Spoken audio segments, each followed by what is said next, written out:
Hi, everybody. Dr. Joan Ifland here. I am here with my wonderful colleagues, Lauren and Amy. We know it's January. You're looking for a weight loss program. So we're going to help you by describing what a weight loss program needs to have. So I've been in this field of recovery from processed foods for almost 28 years now. And I've learned a few things. I've got 8,000 studies in my database, and I edited the textbook on processed food recovery over 3 years full time.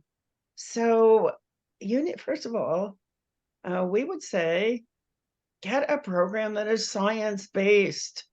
Ask to see the studies. And then then you have the security and the sanity of knowing that you're not going to be subjected to somebody's whimsy. What would you say, Lauren? The big one for me is how accessible is support. I've done many programs where I was given some information, sold, a bunch of things I should take and maybe turn up somewhere once a week to weigh myself. Didn't work, wasn't enough. Now I know that I need a program where I have daily support, real people who understand what I'm going through and are not talking down to me, but people who have followed the program themselves and are encouraging, and I can access them 365 days a year because the triggering environment we're in, there's no days off. So unless you have a program that supports you every day, 24 hours a day, which is very rare, but that's really what we need to be up against. I reckon the onslaught of the food industry, to be honest. Lauren, does that program have to be online? I think it's great if it's online because it's life happens. You're not always sitting in one place or can drive somewhere or turn up somewhere. For me, something that I can access just on my mobile phone, which is always in my hand, I think it's critically important, because if you need to show up and drive somewhere to get support, chances are you're going to be triggered on your way. And you're not going to get up in the middle of the night and go drive somewhere. Right. But a program where you can get up in the middle of the night and open up your phone and actually be talking to somebody is that will stop that night binging. Or be on holiday, Joan. I remember being on programs where just getting through a holiday, white knuckling it through holidays and thinking of the trauma I'm going to have to turn up somewhere next week and weigh in was, traumatizing. Now, being able to access throughout my holiday, anywhere in the world, get support and get through a holiday in peace, game changer. And you can take it on vacation. Yeah. And so all those times when you're really subjected to triggering, you got your support, you got your protection in your pocket. What comes to mind, Amy? What would you tell our listeners? They've got to find this in a program. Oh, someone who can help you figure out the right plan for you. Not just a plan where a weight loss program where everybody gets the same meal plan, everybody gets the same workout routine, everybody gets the same, plan, whatever it is. But instead, someone who can help you figure out what is going to work for you, that's sustainable, lifelong, that you can do forever. Yeah. So imagine a plan where you get to eat what you like to eat, but you have the science of knowing that it's safe to eat. Right. So And no moderation of toxic craving foods. That's just so ridiculous when you stop to think about it. Right. Yeah. And learning to somebody who will help you learn to be able to trust yourself again. We've been told Mhm. for so long that we don't know what's right for us. Just even in commercials on TV, a lot of the messaging is, you don't know what's right for you. This is what you need to do. This is, and just having someone who will help you be able to trust yourself again, trust your intuition, be able to, what's right for you. And you just need someone who can help you uncover that. Mhm. So respect, a lot Yeah. of respect. I think it's really important not to have deadlines. We want this. We don't need anybody kind of kicking us in the butt. We already want it. We're already highly motivated. So a program that will tap into and develop your motivation. I think another really important thing is the science. If it's science based, then you're not going to get somebody else's, fluke.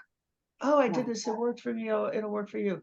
Well, maybe it worked for 2 days, and maybe something else was actually going on. So you need the science. You need to have hosts, guides, advocates who know what your brain is actually doing and what the processed food industry is doing to you. You need a program that will teach you and give you skills to defend against the neurologists who are busy manipulating your brain in many, many ways to make you crave. You've got to have a smart program. And the people who run the program have to be able to explain to you why you actually relapsed. It's not your lack of willpower. I'll tell you right here. What Right. else comes to mind, Lauren? For me, it's got to be a program that goes beyond the food. We speak a lot about the food and understanding even, the science on the food and how to create a meal plan, which are extremely important and probably the foundation. And then there are all the other things that drive us to the food sometimes, whatever the triggers and cues may be, but boundary setting and processing your own emotions and self-care. I had no idea that self-compassion and self-care and processing my emotions were critical to whether I Mm-hmm. was going to stay on a meal plan or not. So for Mm-hmm. me, finding a program that also built those skills, helped me to build those skills, and was a safe, kind place where I could be supported to work through big emotions. Was Sleep management, relationship management, oh, emotional management, thought management, behavior management, movement management. What mhm. else? What other kinds of skills would you say somebody's got to have? We mentioned setting boundaries and Mm-hmm. um, self-regulation, and Amy mentioned intuition as well. Just Mm-hmm. a You know, well-rounded understanding. food production is a skill. Yeah, What you really want to avoid is a program where they hand you a food plan, as we've been saying, and then they criticize you if you don't have the skills to follow it. mm, It's like, can you imagine going into a program where they say, well, you need to be able to do backflips right now. No training, no skills, no development, no strengthening. Just like, oh, you can't do backflips? Well, then you're out yeah, and you're a failure. No, you would never do that. So get into a program where, yes, they have science-based information. These foods make us sick. These foods make us well. A method like Amy's talking about, where you can pick out which of the clean foods work for you, and then a lot of skill building, videos, discussions, a place where you could ask specific questions, inspiration, and most of all, to be in a community where it's normal.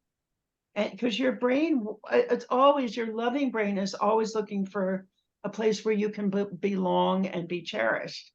yeah, And the brain does that by identifying what's normal in the group and then leading you to those behaviors. so that you will fit in and you will feel normal and you will belong, which is the greatest feeling a human can have. But if you go into a program where maybe some other people have figured out how to do this, but they're not telling you, they're not giving you time, you need to belong in a program where you have all the time in the world to develop these skills, including food production and following a food plan. Yeah. Amy, what else is coming to mind? What else do you need? Yeah, just kind of talking on the food part again, so many weight loss programs focus on the food, on the food. They don't focus on other skills that we learn here in this community. So I think it's important to have a community program that is working on the other 80%. Food is 20% of the issue. The other 80% is managing those skills and those managing the cues and triggers, developing the skills, so I think that is really important because none of the other programs I ever did ever focused on skill building. Maybe if they had, I would have been successful, but I was not, because it was all here, do this, and that's it. There was no skill building involved. So that, and I often hear from members, new members, when they come in, how they have found their place, that they belong here. Just even coming in and listening to the chats, and they don't have to explain themselves. We get it. We know where you are. We know where you've been. We know your struggles, and you don't have to explain yourself. We get it, and that, I think that's very important too. A place where you really belong, and you get that when you come in here. It's just, I belong here. What's really coming to mind as I listen to you, it's very important to be in a program where you are always lifted up, where no matter what you're bringing in, and you have a lot of hours in the day to come in easily online and talk. I think that's a crucial part, where we offer 15 to 17 hours a day, live trained hosts, where you can come in and talk. You never have to wait more than a couple of hours to be in front of a trained peer support host. And I think it's got to be that there's no failure. Everything that happens to you, that trained host can break it down, can explain the cueing, the stress that built up to that behavior. And so you can get ahead of it and pull the good out of it and learn something out of it. So that takes a lot of training. Our hosts are trained. They go through at least 6 months of training. So what else? What else is coming to mind, Lauren? Sorry, when you said no failure, I was no shame. That's what came to me, because I just remember being in, diet programs where failure was highlighted and I was left with the shame. And so, when you talk about being in these hours and with people who are trained to be kind and compassionate in your most vulnerable moments sometimes, and there is no vulnerability because you feel safe, and they help you to see your wins even when you don't think there are any. They're celebrating your progress, they're uplifting you, they just being able to reframe negative thoughts that you're having or feelings of shame, and you leave every interaction feeling uplifted. I think that if a program doesn't focus on that and realize how important that is, I feel like it's a big piece that's missing, because it's not easy. It's not easy. And so there's going to be hard ways. You're saying, Lauren, I believe that one very consistent thing about weight loss programs is they shatter our confidence. You need to be in a program that is building your confidence, I love what Lauren said, finding the wins. You come in, you think, well, I didn't do this, and I'm really discouraged. You need somebody, a peer support, trained peer support. Oh, but you did do that. I heard you say you did do that. That's new behavior. That's great. You're getting this. Because we've been told that the only success is, oh, to have a certain body shape or a certain number on the scale. That is confidence shattering. And that is traumatizing. That is abusive. It is not true. It is gaslighting. You need to be in a program that sees how wonderful you are. You are truly wonderful. Humans are wonderful. Amy, what else is coming to mind? Um, we've talked a lot about coming in and sharing and getting great feedback from the hosts and everything. For me, when I first came into the program, I didn't share for a couple months, and I loved that I could just come in and listen, and that was okay too. I could do it on my time when I was ready to share. So I just wanted to, for those people who may be like, oh, do I have to talk? No, you don't have to talk. You can just come in and listen and learn and absorb. Like we say in the community, power listening. So we're doing a lot of power listening. I do a lot of power listening still. So Yes, and this power listening opportunity means that your program has to be kind of on air over Zoom a lot of the time. We're on 15 to 17 hours a day live, and then we have a live Facebook group for the hours in between, and live small groups in private messenger. I would say also that look for a program where you have an assigned advocate, somebody who is there for you, and a trained peer support individual who will listen to you, get to know you, like you, cherish you. You need that special person to be by your side. Lauren, what else is coming to mind? I think one more thing for me is a program that understands we're constantly evolving individuals. So I come into a program and start in a certain place and need a certain, a set of tools or guidelines, but I'm always evolving. And so a program that encourages you to try new things and observe whether they work or not. And if they don't, to be okay with that and to tweak things along the way if you need to, and make adjustments, and that's okay, that we don't have to just be one way all the time. We're just evolving, and we're encouraged to recognize that, first of all, to be aware, have the skills to be aware that what I need today is a little bit different to what I needed 2 weeks ago, and I'm going to try this new thing. And so if a program is very rigid in this is the only way you do it, I've been in those programs where after 6 months, I'm like, well, there's nothing more I can learn here. And then I'm back out on my own, struggling and back to square one.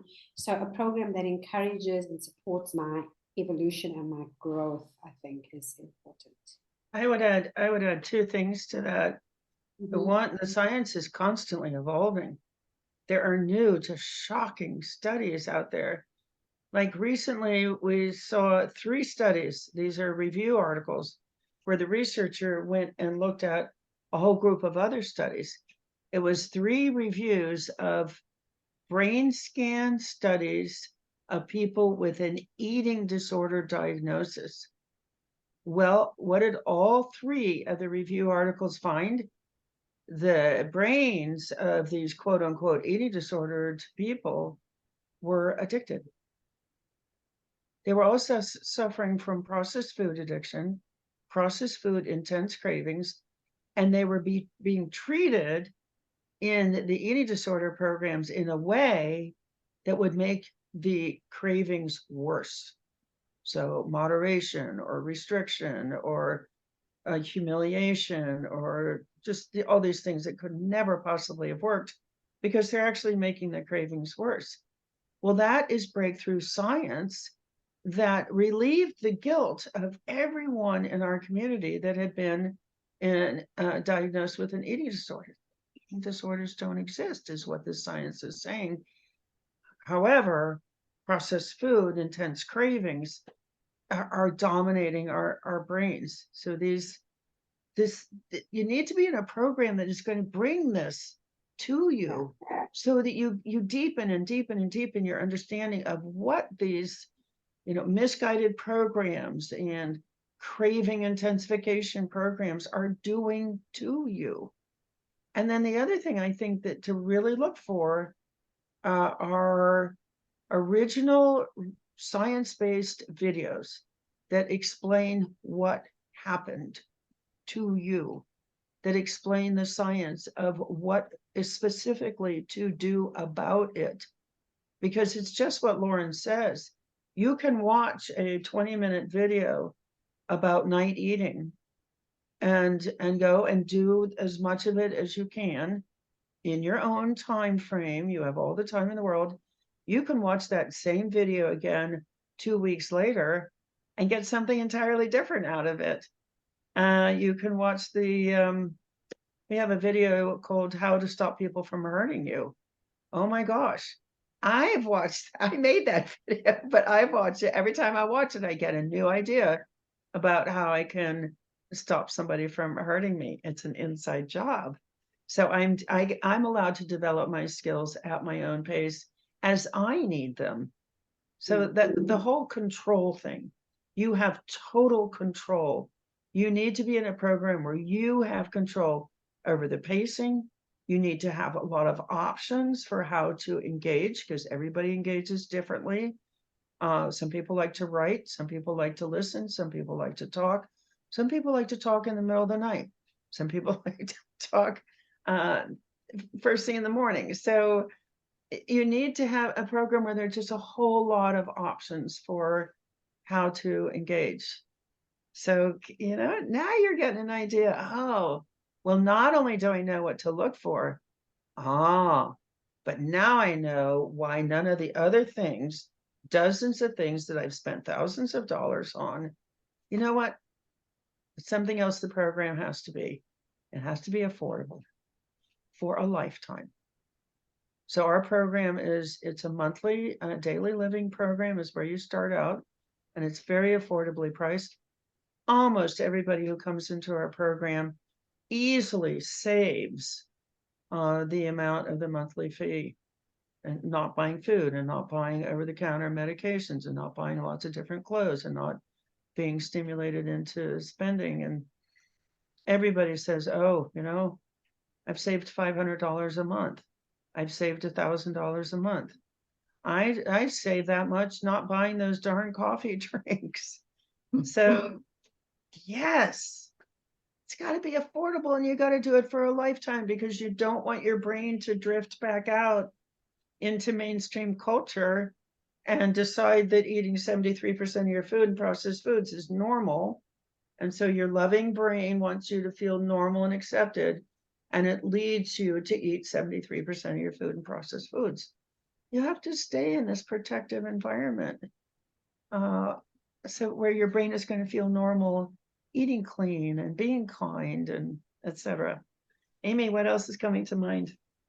A program that understands addiction, food addiction, but also transfer addiction, and so that we don't transfer our addiction to something else coming off of the food, or if you're eliminating another addiction, like say smoking or something, and you think, oh, I kicked that habit, but you actually transferred it to food.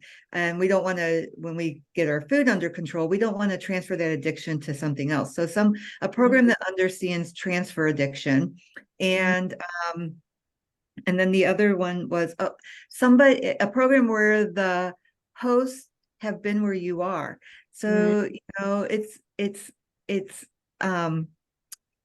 somebody who understands where you are because they've been there. If you go to a personal trainer or somebody who's never had a weight problem or never had a food addiction problem, they don't understand what you're going through. And I think that's super important to be in a community where people understand you and have been where you are. It's not just somebody up here going, oh, do this, do this, do this. No, I've been where you are and I can help you through that. I understand what you're doing, what's happening.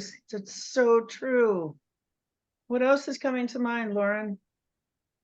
Yeah, we've spoken a little bit about the pacing, and I just want to go back to that because, again, you know, programs that almost encourage this competition, this fierce competition amongst each other and amongst members. I've been in programs where this comparison, you know, is just always there. People are constantly comparing themselves to themselves, but also comparing themselves to others. And so you sit there thinking you're not doing it right, or you're not doing it good enough or fast enough. So I think a program that totally encourages pacing and individuality, and where divisive content or conversations are managed, where the science of how that might affect somebody else is understood, and the space is kept safe so that nobody is left feeling like they're not good enough or doing something well enough or fast enough. I think that's important. This is it, Lauren. So stress, what you need a program that recognizes what stress is, what is stressful.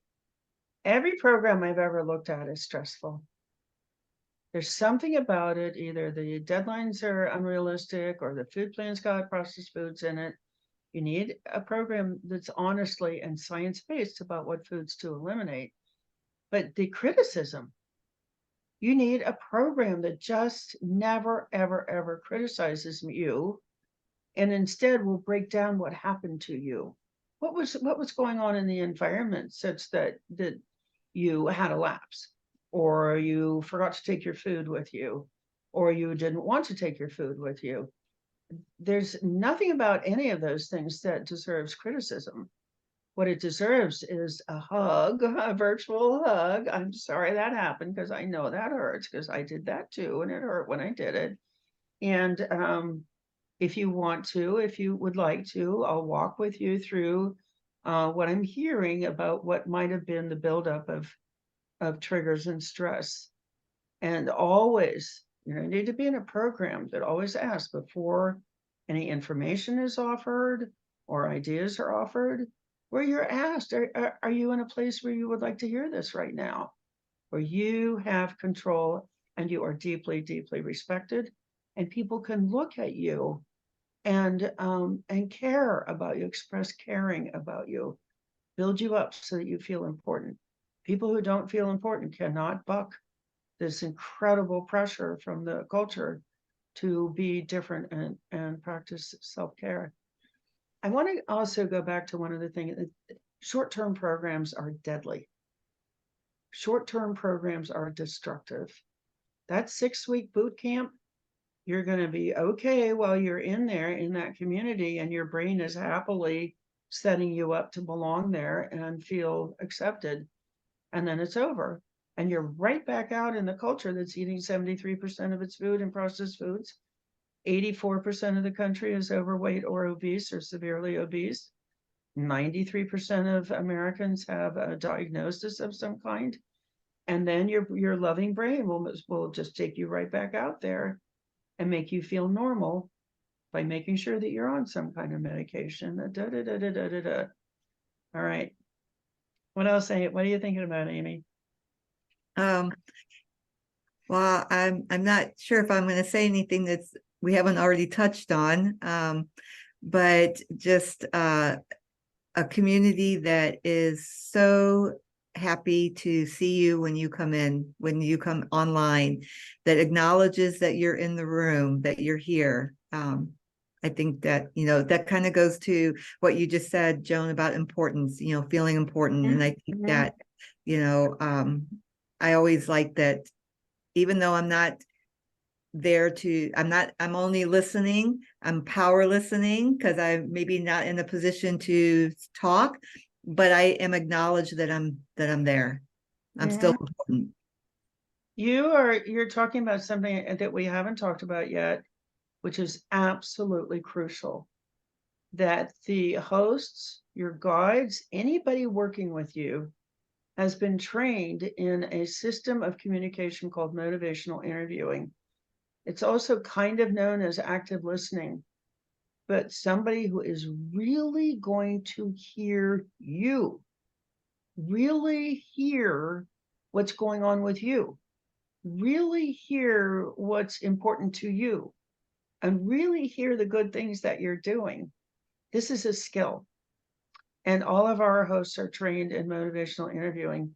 It's a way of conveying respect, deep respect, compassion. We've infused it with science so that we can, if you can explain to somebody why what they experienced was not their fault and what led up to it and what they can do to avoid it next time, if you can use the science to give somebody a really valid, powerful explanation for what were the factors that created their experience, then they can change. Then people can change their behavior. It's not by beating them over the head or making them, oh, you have to go back to 0 because you ate an extra. No, none of that. That's cruel. That's cruel. Yeah. So, anything else, you guys? This has been just an amazing conversation. One other thing. I know you're looking for a weight loss program, but you've got to be in a program that puts the horse before the cart.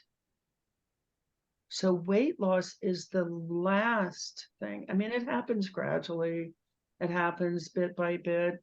The more skills you have to control not just your food, but your stress and your sleep and your relationships, the more you build skills in those areas, it will translate into better and better control over your food. The more time you spend listening to people who have control over their food, the more your brain is going to easily lead you to fitting in by having control over your food. If you're around people who don't have control of their food, I can remember going to a meeting once. There were about 22 people in the room. One person had control of their food. I knew if I stayed in that group, I would never get control of my food. So you've got to be around successful people to be successful. And the biggest pathway to me to getting control over food is self-kindness. So be in a program that really emphasizes how do you get to self-kindness? It's by understanding what's being done to you by the environment.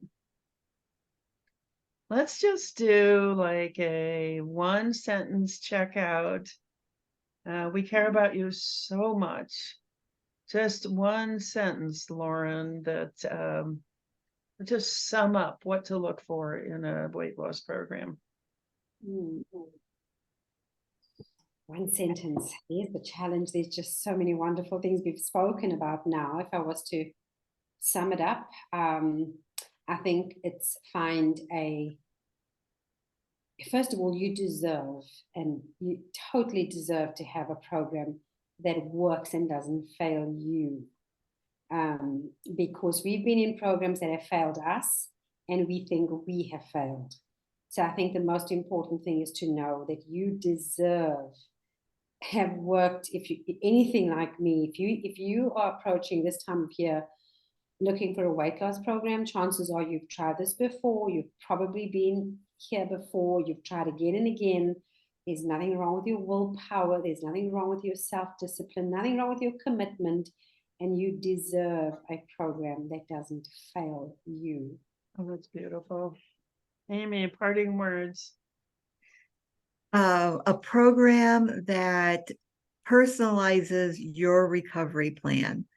A program that is kind and compassionate and science-based, that will welcome you and shower you with all the wonderful things that you, like Lauren touched on, deserve. You deserve to be celebrated. And so a program that celebrates you. Oh, I love that. That's going to be I'm going to just build on that for my closing thought. I know people have been in dozens of programs and they've spent thousands of dollars. And then, of course, the people offering those programs, they're not going to admit that the program failed.